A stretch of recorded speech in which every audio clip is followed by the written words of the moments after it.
Assalamualaikum warahmatullahi wabarakatuh. Perkenalkan, nama saya Febrianti. Saya berasal dari Universitas Muhammadiyah Tangerang, Fakultas Ekonomi dan Bisnis, Prodi S1 Akuntansi, dari kelas 6 SIP 3 dengan nomor induk mahasiswa 1962201136. Hari ini saya akan menjelaskan materi tentang metode penelitian akuntansi yang dimulai dari slide 11 sampai dengan slide 19. Oke, pembahasan yang pertama yaitu ada skala pengukuran. Skala pengukuran di sini terdiri dari nominal, ordinal, interval, rasio menurut Rituan tahun 2009 nomor 7 sampai dengan nomor 8. Di sini ada pengertian tentang data nominal atau nomi. Nominal artinya nama menunjukkan tanda atau label yang hanya untuk membedakan antara satu dengan yang lain. Contohnya yaitu jenis kelamin, agama, jenis pekerjaan, dan sebagainya. Ini dipakai untuk menghitung, yaitu banyak dinyatakan sebagai frekuensi. Memiliki ciri hasil hitungan tidak ada pecahan, tidak memiliki nol mutlak, tidak ada ukuran baku, tak ada urutan atau ranking. Jadi angka tertera hanya tanda atau label. Tes statistiknya non parametrik. Seperti yang pertama yaitu uji binomium, yang kedua ada uji Chi kuadrat, yang ketiga ada satu sampel, yang keempat itu ada 2 sampel, dan selanjutnya yang kedua yaitu data ordinal atau order atau punya urutan, yaitu data yang memiliki urutan tetapi tidak mempunyai jarak perbedaan yang sama di antara rangkaian urutan tersebut. Artinya, data ordinal dapat menyatakan bahwa data tersebut lebih sama atau kurang dari data yang lain. Contoh yaitu ranking prestasi belajar. Selanjutnya ada nilai ranking 1 sama dengan 1000, nilai ranking 2 sama dengan 980, dan 3 sama dengan 970, atau jarak antara ranking berbeda. Setelah itu, analisis statistik non-parametrik seperti uji Kolmogorov-Smirnov satu sampel. Yang kedua itu ada uji Wilcoxon, dan selanjutnya data yang ketiga yaitu ada data interval. Data interval adalah data yang mempunyai perbedaan yang sama di antara rangkaian urutan tersebut, tidak memiliki titik nol, absolut, dan mutlak. Contohnya yaitu adalah data tes hasil belajar diberikan angka 4, 5, 6, 7, 8 sampai dengan 9 dan sampai dengan seterusnya. Jaraknya sama. Setelah itu analisis statistik parametrik diantaranya ada uji T 2 sampel, uji ANOVA 1 jalur, 2 jalur, dan uji regresi. Data yang keempat, dan yang data ini data yang terakhir yaitu ada data rasio. Data rasio merupakan data yang banyak dipakai ilmu eksakta daripada sosial. Bisa menunjukkan adanya perbedaan, tingkat, jarak, dan bisa diperbandingkan dan mempunyai titik nol absolut atau mutlak. Contohnya, suhu 20 derajat Celcius setengah dari suhu 40 derajat Celcius, yaitu statistik parametrik. Materi selanjutnya yaitu tentang sumber data. Pengumpulan data dapat dilakukan dengan 4 cara, yaitu yang pertama ada wawancara atau angket. Wawancara atau angket ini yaitu sumber data yang berasal dari responden atau orang yang merespon atau menjawab pertanyaan peneliti. Yang kedua ada populasi. Populasi di sini yaitu respondennya adalah populasi. Terus yang ketiga ada sampel atau purposive sampling, yaitu respondennya ditentukan tidak semuanya. Yang terakhir yaitu ada observasi, yaitu yang dilakukan dengan cara pengamatan langsung, terjun ke lapangan. Oke, di sini kita akan menjelaskan tentang data panel. Data panel itu gabungan dari data cross section dan data time series. Di sini kita akan menjelaskan tentang data cross section sama data time series. Telah diketahui, data cross section merupakan data yang dikumpulkan dalam satu waktu terhadap banyak individu. Sedangkan data time series adalah data yang dikumpulkan dari waktu ke waktu terhadap suatu individu.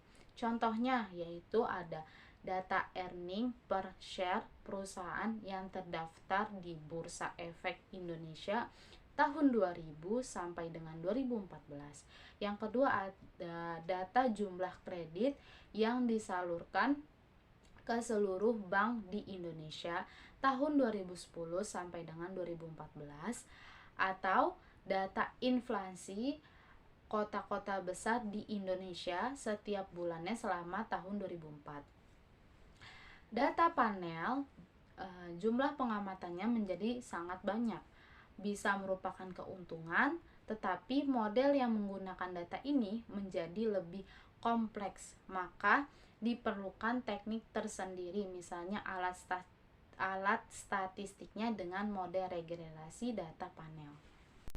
Selanjutnya ada data outlier. Outlier adalah kasus atau data yang memiliki karakteristik unik yang terlihat sangat berbeda jauh dari observasi lainnya dan muncul dalam bentuk nilai ekstrim, baik untuk sebuah variabel tunggal maupun variabel kombinasi.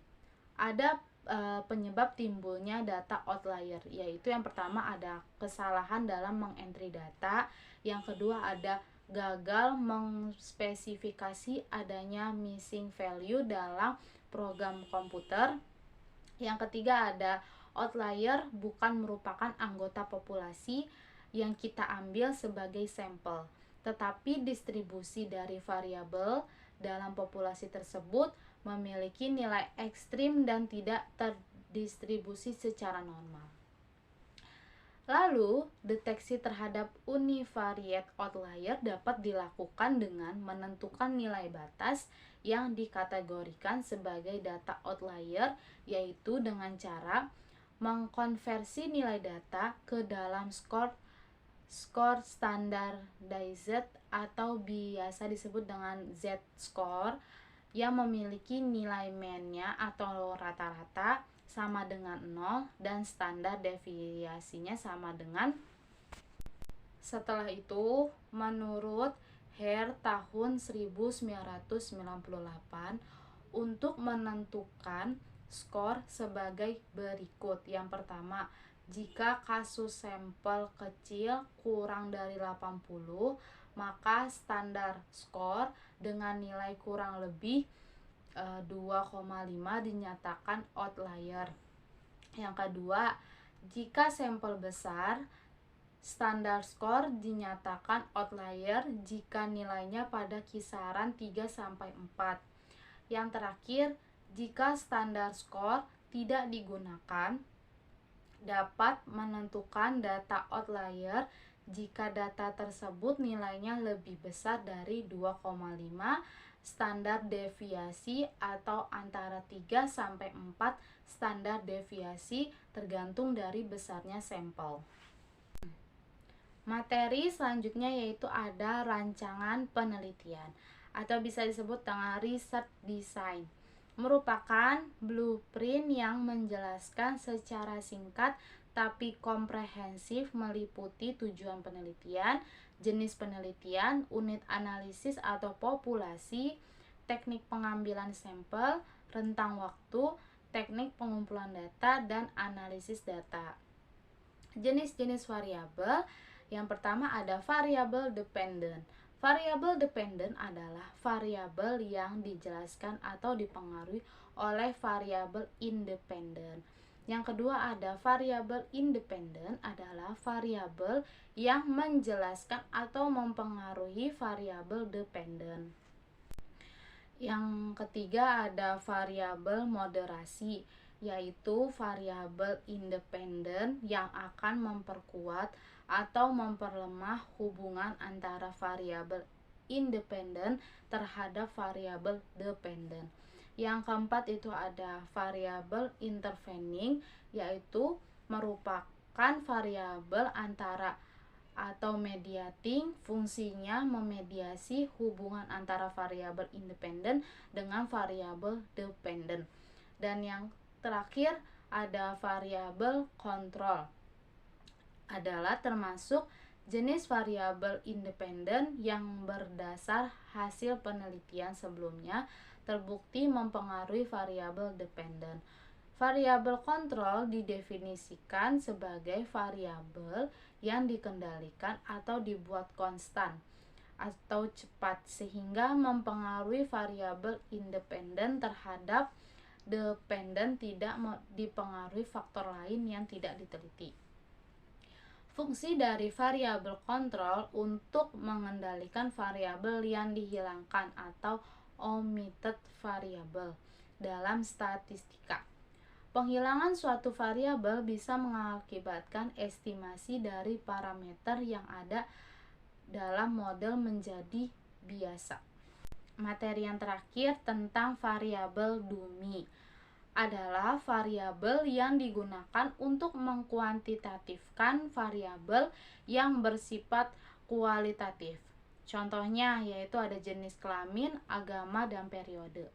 Jika variabel independen berukuran kategori atau dikotomi, maka dalam model regresi variabel tersebut harus dinyatakan sebagai variabel dummy dengan memberikan kode 0. Disebut dengan excluded group atau satu include group menurut Mirror tahun 1990.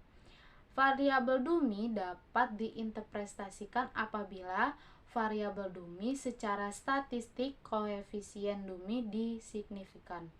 Apabila variabel dummy digunakan pada, yaitu yang pertama ada variabel independen, maka alat statistiknya yaitu regresi panel. Yang kedua ada variabel dependen, maka alat statistiknya merupakan regresi logistik. Sekian materi hari ini tentang metode penelitian akuntansi yang diambil dari slide 11 sampai dengan 19. Semoga apa yang sudah saya jelaskan materinya dapat bermanfaat untuk kita semua. Apabila ada kekurangan dari segi penjelasan atau penyampaian, mohon dimaafkan. Assalamualaikum